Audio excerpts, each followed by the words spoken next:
अच्छा, आज की क्लास में हम लोग ये कर रहे हैं कि हम लोग इसमें से ये देखने लगे हैं कि जो हम लोगों ने एंट्रीज की थी लास्ट क्लास में, उसका बैलेंस शीट के ऊपर क्या इम्पैक्ट हुआ था। ये हम लोगों ने लास्ट जी क्लास में डिस्कस किया था, राइट।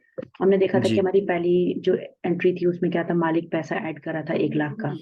उसकी वजह जी से क्या हुआ था कि आपने देखा कि हमारे बिजनेस में 1 लाख रुपए इंक्रीज हो गया था, जो हमने कैश अकाउंट हमारा बैलेंस शीट में चढ़ा सका इस एंट्री की जी वजह, राइट। जी फिर क्या हुआ था कि साथ में ही हमारा इक्विटी अकाउंट भी इंक्रीज हो गया था इसकी वजह से। जी ठीक है। जी ये हमने देखा कि हमारी दो एंट्रीज यहाँ पे होगी 100,000 की। जी ठीक है। फिर क्या हुआ जी उसके बाद कि हमने बिल्डिंग खरीदी। ठीक है, बिल्डिंग जी खरीदी जब हमने, तो हमने इस कैश को इस्तेमाल किया तो हमारे पास 50,000 रह गया और हमारे पास जी एसेट इंक्रीज हो गया बिल्डिंग का। ठीक है। जी इन दोनों जी चीजों को हमने रिकॉर्ड कर दिया। एंट्री नंबर 3 जी क्या हुआ था कि हमने उधार पे जाके मर्चेंडाइज उठाई थी। तो आप ये देखो जी कि 20,000 की मर्चेंडाइज हमने उठाई और बीस जी हजार का हमारा अकाउंट पेबल इंक्रीज हो गया था। जी फिर जब हमने कैश सेल की तो 10,000 का हमें कैश मिला, तो 50,000 से हमारा अकाउंट 60,000 का हो गया था। ठीक है। जी जी और क्या हुआ था, हमें हमारी इन्वेंट्री जो थी वो 9,000 की कम होके 11,000 रह गई थी, क्योंकि हमने जी शर्टें बेच दी थी अपने माल में से। और जो 1,000 हमें प्रॉफिट हुआ तो वो हमने यहाँ पे ऐड कर दिया। जी ठीक है। ठीक फिर क्या हुआ, एंट्री नंबर 5 में क्या हुआ कि हमने खर्चा पे किया, जी इलेक्ट्रिसिटी का बिल पे किया। बिल पे करने की वजह से कैपिटल अकाउंट 500 से रिड्यूस हो गया और यहाँ 60,000 के बजाय ये 59,500 हो गया, जी क्योंकि हमने कैश से पे किया। ठीक है। जी एंट्री जी नंबर ठीक है 6 में क्या हुआ कि हमने अपने अकाउंट पेबल जो हमने उधार पे माल लिया था वो हमने पे कर दिए। अब हमारी जी लाइबिलिटी रिड्यूस होके 10,000 की रह गई जी और 59,000 जो कैश था हमारे पास, जी वो अब रह गया 49,000। जी ठीक है। ठीक ये, अच्छा, अच्छा, 60,000 में से जो हमने एक्सपेंस 500 पे किया था वो 59,500 हो गया था। ठीक है। अब जब हमने ये जी पे किया ना अपना 10,000, तो ये हमारा रह गया 49,500। ठीक है। जी इसमें थोड़ी ठीक सी मिस्टेक है, इसको करेक्ट करना है। ठीक है। ये नंबर जी सही नहीं लिखा हुआ नीचे वाला, जो 49,500 रह गया और दस जी हजार हमारा इधर से अकाउंट पेएबल रिड्यूस हो गया। ठीक है। एंट्री जी नंबर 6 में हम लोग अभी। ठीक फिर क्या हुआ, एंट्री नंबर 7 में हमने अकाउंट रिसीवेबल हमारे 6,000 के थे, हमने शर्टें उधार पे बेची, तो हमारे ये जी 6,000 हमने वसूल करना है। उसके अलावा 5,000 हमारी इन्वेंट्री कम हो गई। जी ठीक है। तो बकाया इन्वेंट्री कितनी रह गई, 6,000 की। छः जी ठीक है। ठीक है और क्या हुआ, और हमें इसमें 1,000 रुपया हमें प्रॉफिट हुआ। 6,000 का सामान था, हमने 5,000 का सामान था, 6,000 का बेचा, तो 1,000 प्रॉफिट भी कैपिटल में ऐड हो गया। जी ठीक है। फिर ठीक है हमने देखा कि कुछ सामान जो था वो हमारा चोरी हो गया था। अब जो सामान चोरी हुआ उसकी वजह से क्या हुआ कि हमारा कैपिटल अकाउंट 500 से कम हो गया जी और हमारी जो मर्चेंडाइज थी वो 6,000 के बजाय 5,500 की रहेगी। जी एंट्री नंबर 8 में। एंट्री नंबर जी 9 में क्या हुआ था कि हमने अकाउंट पेबल पे किए थे 10,000 के, लेकिन जी हमें उसने डिस्काउंट दे दिया था, हमारे सप्लायर ने हमें कहा कि आप हमें जल्दी पे कर दें तो मैं आपको 500 का डिस्काउंट दे दूंगा। तो जो हमें जी फायदा हुआ था 500 का, वो हमने कैपिटल जी अकाउंट में ऐड किया था। जी और 9,500 हमने कैश पे किया था ना, अब हमारे जी पास कैश बकाया रह गया 39,500 49,500 है ना, तो 9,500 हमने पे किया तो 40,000 रह गया। ये अमाउंट क्लियर जी नहीं है ना, तो ये 49,500 था। ठीक है। जी तो नाइन थाउजेंड ठीक फाइव हंड्रेड हमने पे किया तो 40,000 रह गया हमारा कैश।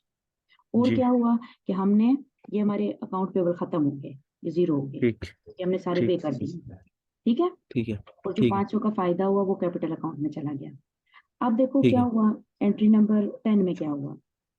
मैं डिफरेंट कलर इसलिए यूज कर रही हूँ ताकि आप लेटर ऑन जब स्टडी करो तो आपको पता चले कि ये। स्क्रीन नजर नहीं आ रही। सनी, मुझे बताया करो ना, मैं स्क्रीन के ऊपर लिख रही हूँ और आपको स्क्रीन नजर नहीं आ रही है। आप मुझे बताया करो, मुझे स्क्रीन नजर नहीं आ रही है। जी वो मैं कहूँ आप समझा रही हैं वैसे। नहीं, ये मैं पूरा लिख के आ रही हूँ एंट्रीज में सारा। जी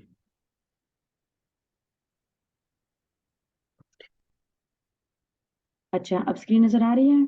जी जी, अब आ रही। अब मैंने ये सारी जो कल बैलेंस शीट आपको बनवाई थी ना, ये वही क्लास में रिव्यू कर रही हूँ। सिर्फ मैंने जर्नल एंट्री सारी एक पेपर पे लिखी थी जी अभी। ठीक है। और ये मैं एक हर एंट्री का जो इम्पैक्ट है, ये हमने कल भी जैसा डिस्कस किया था ना, सेम उसी तरह हम डिस्कस कर रहे हैं। जी ठीक है। ठीक है। और रिड्यूस होता ठीक जा है। रहा है बैलेंस, जैसे हमने कल बैलेंस शीट बनाई थी। ठीक है। जी जी अब ये रिकॉर्डेड है, वैसे आप सुन सकते हो दोबारा लेटर ऑन क्लास में रिकॉर्डिंग लगा के ना, जी फिर जी पीछे ठीक। से सुन लेना, क्योंकि ये स्क्रीन जी ऐसे रिकॉर्डेड है जो ठीक। मैं आपको एक्सप्लेन कर रही हूँ। अच्छा, अभी हम जी एंट्री नंबर ठीक। 10 पे हैं। एंट्री नंबर 10 में क्या हुआ कि हमने बैंक से लोन लिया। लोन लेने जी की वजह से हमारा कैश जो था वो 40,000 के बजाय 45,000 हो गया। 5,000 हमारे जी पास कैश ज्यादा हो गया। लेकिन उसकी वजह से और क्या हुआ कि हमारी लाइबिलिटी भी इंक्रीज हो गई। जी ठीक है। लोन पेबल जी की हमारी लाइबिलिटी भी 5,000 से इंक्रीज हो गई।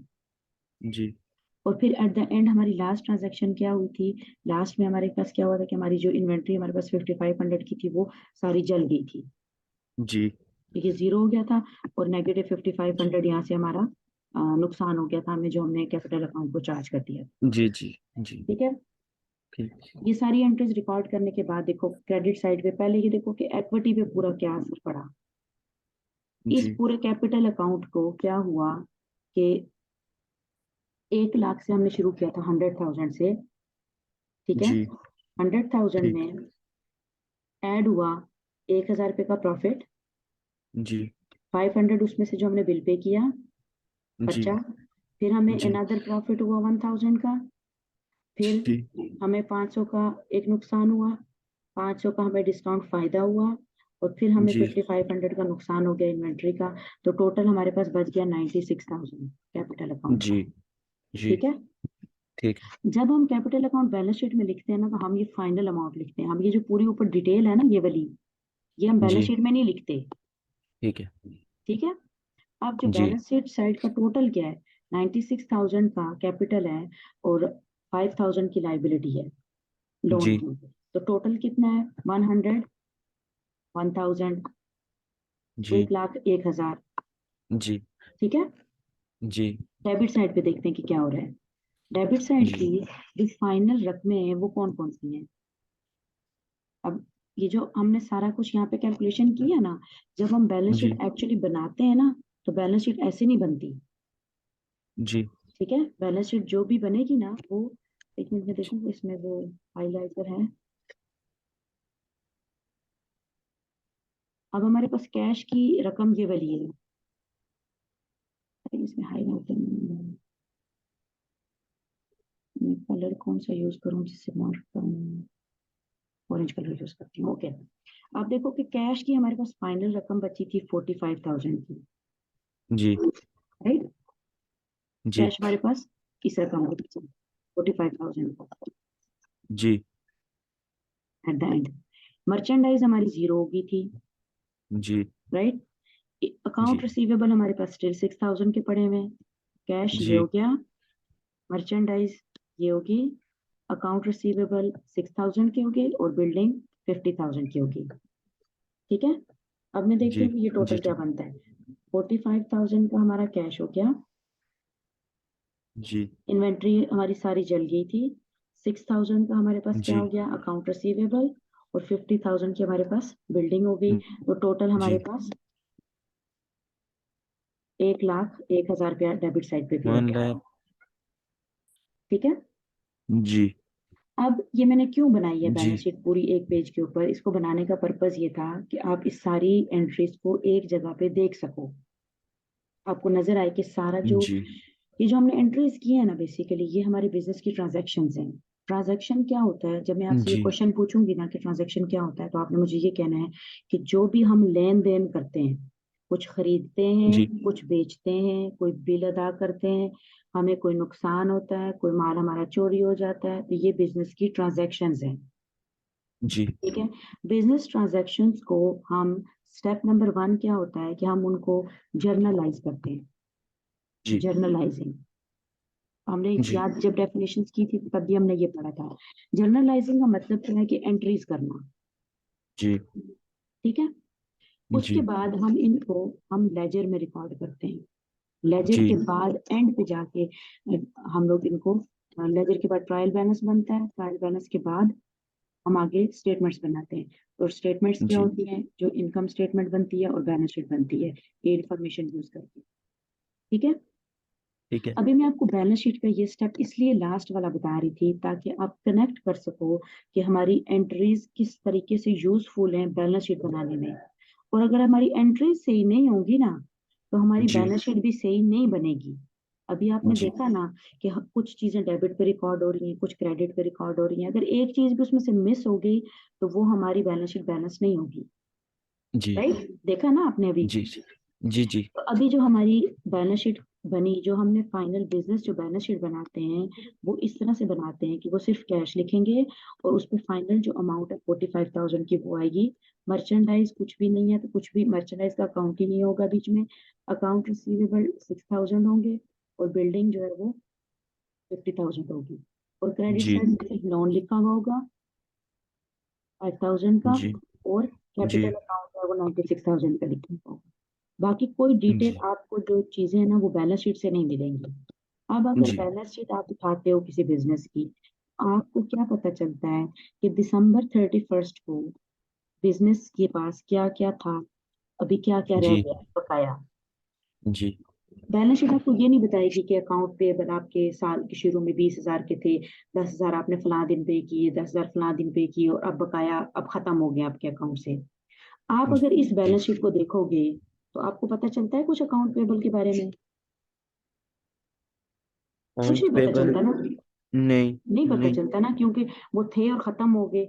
अब हमें हमें क्या करना चाहिए? हमें किस स्टेटमेंट को देखना चाहिए कि हमें पता चले कि हमारे अकाउंट पेबल में क्या चेंजेस हुई हैं? तो ये तो लास्ट स्टेप है ना बैलेंस शीट का। जी ठीक है। जी जर्नलाइजिंग हमने देख ली, एंट्रीज हो गई। ठीक है।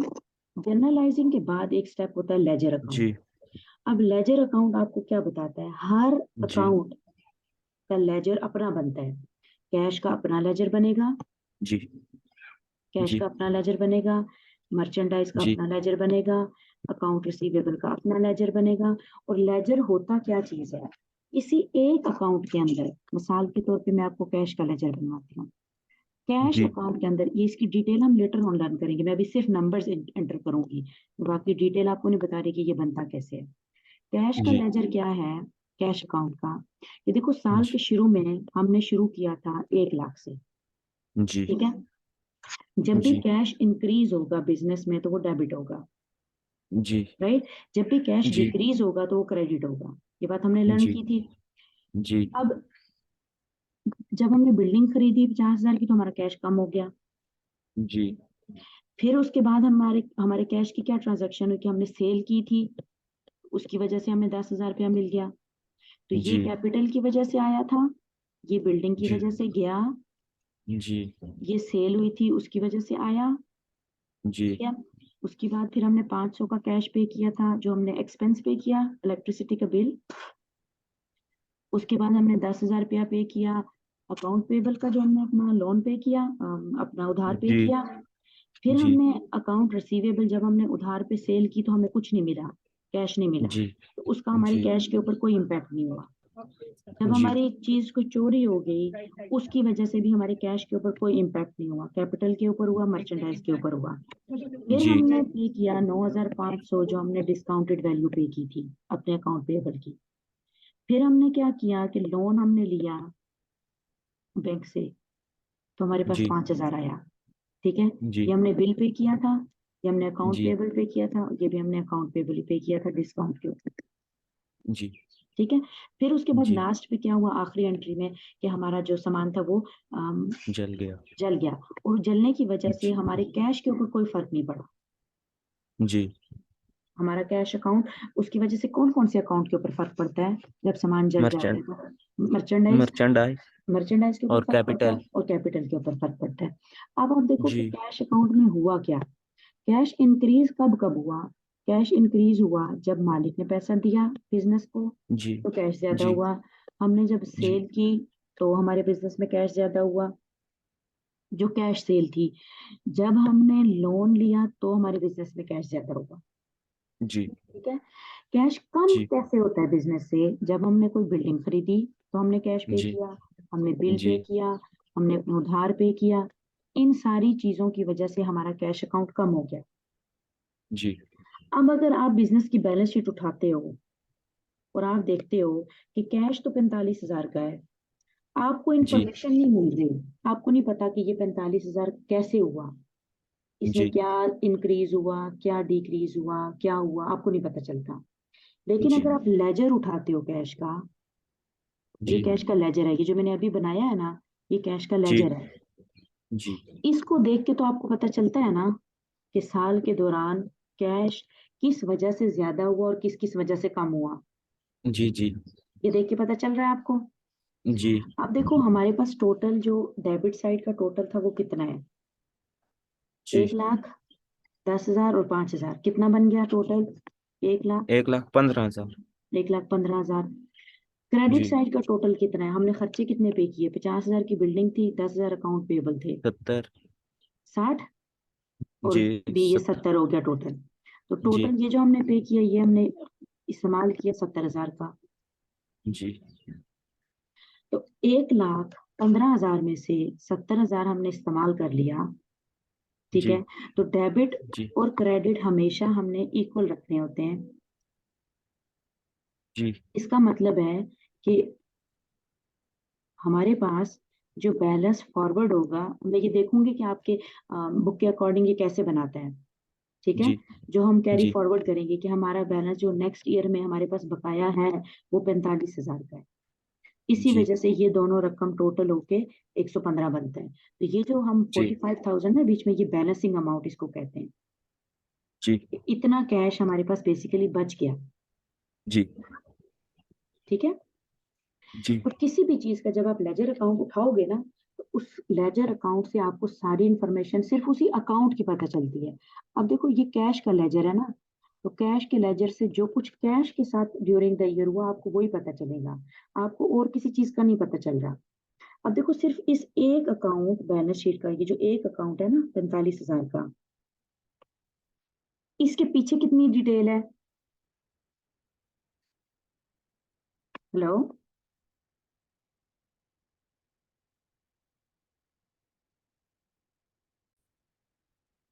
अब आपने देखा कि बैलेंस शीट का ये जो 45,000 हमारी बैलेंस शीट में अमाउंट थी कैश की, उसके पीछे ये सारा लेजर था जो आपको डिटेल बताता है। इसी तरह अगर हम मर्चेंडाइज का लेजर देखें, क्विकली मैं बनाती हूँ यहाँ पे। मर्चेंडाइज का अगर हम लेजर अकाउंट बनाते हैं तो हम देखते हैं कि शुरू में जब हमने मर्चेंडाइज खरीदी थी, एंट्री नंबर 3 के अकॉर्डिंग हमारे पास 20,000 की मर्चेंडाइज कैश से हमने, सॉरी अकाउंट पेएबल से खरीदी थी, उधार पे खरीदी थी ये मर्चेंडाइज। फिर हमने क्या किया कि 9,000 की हमने मर्चेंडाइज उसमें से सेल करती थी, जो हमारी एंट्री नंबर 4 है। फिर उसके बाद हमने क्या किया कि हमारी कुछ मर्चेंडाइज 500 की मर्चेंडाइज हमारी जल गई थी, नहीं चोरी हो गई थी, थेफ्ट हो गया था हमारा मर्चेंडाइज का। उसके अलावा हमने 5,000 की एक मर्चेंडाइज एज पर एंट्री नंबर 7 हमने सेल भी की थी, एंट्री नंबर 7 में हमने सेल की थी, और एंट्री नंबर 8 में हमारी थेफ्ट हुई थी। और 9,000 की हमने सेल की थी एंट्री नंबर 4 में, और परचेज हमने एंट्री की थी एंट्री नंबर 3 में। और फिर उसके अलावा क्या हुआ था कि 5,500 की इन्वेंट्री हमारी वेस्ट हो गई थी, इसलिए हमने उसको क्रेडिट किया। अब मर्चेंडाइज इन्वेंट्री डेबिट तब हो रही है जब हमने बाय की थी, हमारा एसेट इंक्रीज हुआ था। क्रेडिट तब हो रही है जब जब हम सेल करेंगे, हमारे बिजनेस में से जा रही है, डिक्रीज हो रही है इन्वेंट्री, तो हमने क्रेडिट की। इसमें दो ट्रांजैक्शन हमारी सेल की वजह से है, 9,000 की और 5,000 की, और दो हमारी लॉस की वजह से है। अब आप जब इसको देखोगे तो आपको पता चलेगा कि ये तो हमारी परचेज इन्वेंट्री थी, ये हमने सेल की, ये भी हमने सेल की, ये हमारा थेफ्ट था, और ये हमारा फायर का लॉस था। अब जब आप टोटल करो इसका बोथ साइड्स का, तो ये भी बनता है 20,000 और डेबिट भी है 20,000।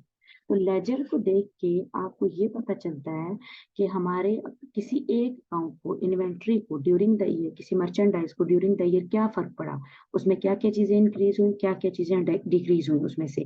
तो लेजर अकाउंट के पीछे सारी इंफॉर्मेशन है। अब अगर आप इसी अकाउंट को कंपेयर करो यहाँ पे मर्चेंडाइज के बैलेंस से, यहाँ पे मर्चेंडाइज का बैलेंस जीरो है हमारी बैलेंस शीट के अंदर, ये जीरो से आपको कोई इन्फॉर्मेशन नहीं मिल रही, सिर्फ आपको ये पता चल रहा है कि अभी हमारे पास कोई इन्वेंट्री नहीं है, लेकिन उस इन्वेंट्री में ड्यूरिंग द ईयर चेंजेस क्या हुई, आपने कितनी खरीदी थी, कितनी बेची, कितनी चोरी हुई, कितनी फायर में लॉस हो गया, वो सारा जब आप लेजर उठाओगे तो आपको लेजर को देख के इन्फॉर्मेशन पता चलेगी। तो अब हमने ये डिस्कस किया कि हम जर्नलाइजिंग से लेकर हर स्टेप जो अकाउंटिंग का है, एंट्रीज करना भी इम्पोर्टेंट है, लेजर बनाना उतना इम्पोर्टेंट है। इस तरह हम ट्रायल बैलेंस के बारे में लर्न करेंगे कि उससे हमें क्या इन्फॉर्मेशन मिलती है, और फिर स्टेटमेंट्स में से हमें क्या क्या इन्फॉर्मेशन मिलती है। तो हर सेट की, हर स्टेप की इंफॉर्मेशन आपको पता होनी चाहिए कि उसको हम करके हमें क्या फायदा होगा, उससे हमें क्या इंफॉर्मेशन मिलती है, और उसको बनाना क्या कितना जरूरी है। और उसके लिए आपको हर चीज बेस जो है ना वो आपकी एंट्रीज है, एंट्रीज आपकी परफेक्ट होनी चाहिए। ठीक है।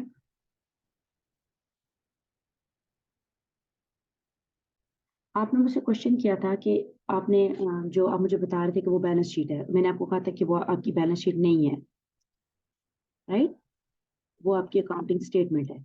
अभी जो मैंने आपको ये बनवाई है ना यहाँ पे, ये बैलेंस शीट है। जो हम दरमियान में, आपको आवाज आ रही है, जो हम दरमियान में लाइन लगा के बनाते हैं ना, ये बैलेंस शीट है। एसेट एक साइड पे, लाइबिलिटीज एक साइड पे। अब जो हमारी अकाउंटिंग इक्वेशन थी ना, अकाउंटिंग इक्वेशन क्या थी हमारी, कि एसेट्स इक्वल है लाइबिलिटीज प्लस इक्विटी के। तो आपको वो जो बुक में पूरा चार्ट बना के शो किया हुआ है, वो यही एंट्रीज ही शो की हुई है। और आपको ये बताया, मैं एक दो एंट्रीज ही करूंगी ताकि आपका बस क्लियर हो जाए यहाँ पे कि उसमें फर्क क्या पड़ा है। कि जैसे हमारी पहली ट्रांजैक्शन थी कैश की, तो इसका मतलब है कि 100,000 का कैश इंक्रीज हुआ और 700,000 की इक्विटी इंक्रीज हुई। तो वो सेम थिंग है जैसे बैलेंस शीट में है, लेकिन ये अकाउंटिंग इक्वेशन भी असल में बैलेंस शीट की तरह ही है, लेकिन बैलेंस शीट नहीं है। सिर्फ अकाउंटिंग इक्वेशन आपको ये बताती है कि हर ट्रांजैक्शन की वजह से आपकी एसेट साइड और जो डेबिट साइड है और क्रेडिट साइड है, वो दोनों इक्वल रहती हैं। सिर्फ आपको अकाउंटिंग इक्वेशन की हेल्प से ये पता चलता है।